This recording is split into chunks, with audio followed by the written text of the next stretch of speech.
Now, in a perfect world, there would be as much alignment as possible between what you love to do and what you're good at.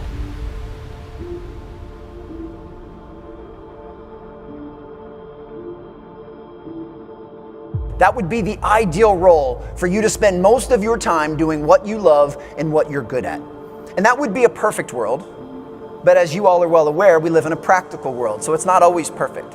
So you being able to say that even though this isn't my favorite thing in the world to do, I have other people that are counting on me to do this to the best of my ability.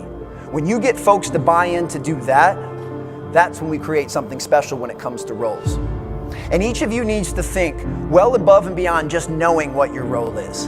You guys are a sharp group. I know you know what your role is.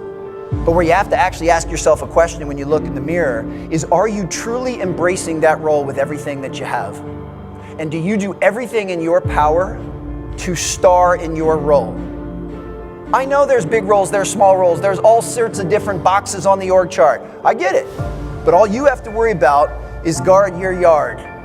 In your yard, are you doing everything you can to add value to the North Star and the mission that you all are collectively trying to accomplish?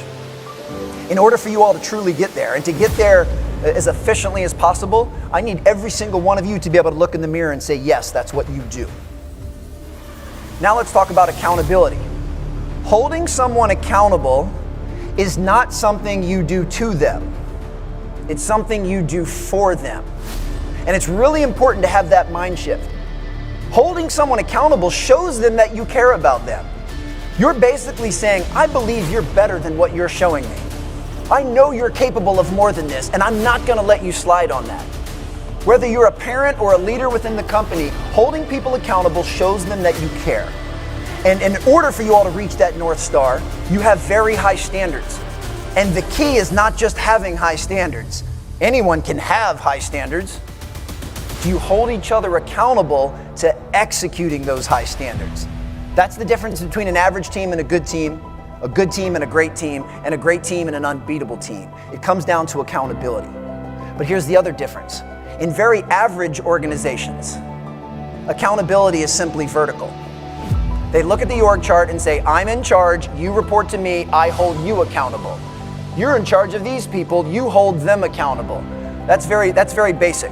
If you guys want to be unbeatable and continue to rise to be elite, we have to have horizontal accountability, which means everyone in the room can hold everyone else in the room accountable. We're throwing out the org chart because it doesn't matter where you fall on the org chart when it comes to being held accountable.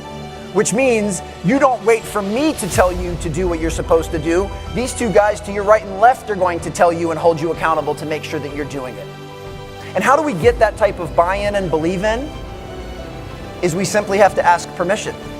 You should be able to go up to any person in the company, regardless of where they fall on the org chart, regardless of their role, and you should be able to look them in the eye and say, do you give me permission to hold you accountable to the standards that we've set to live out, to follow this North Star? Do you give me permission to hold you accountable?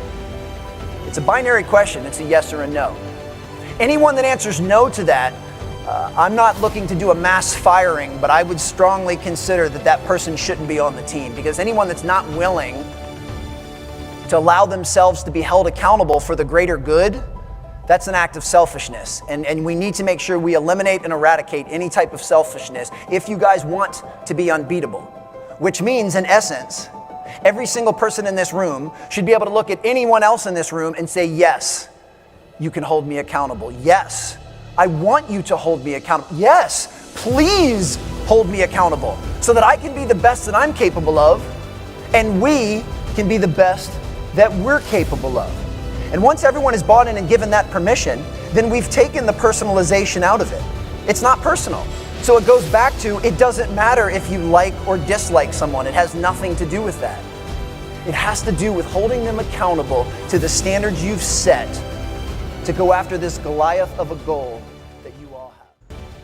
Blossoms, where your story begins.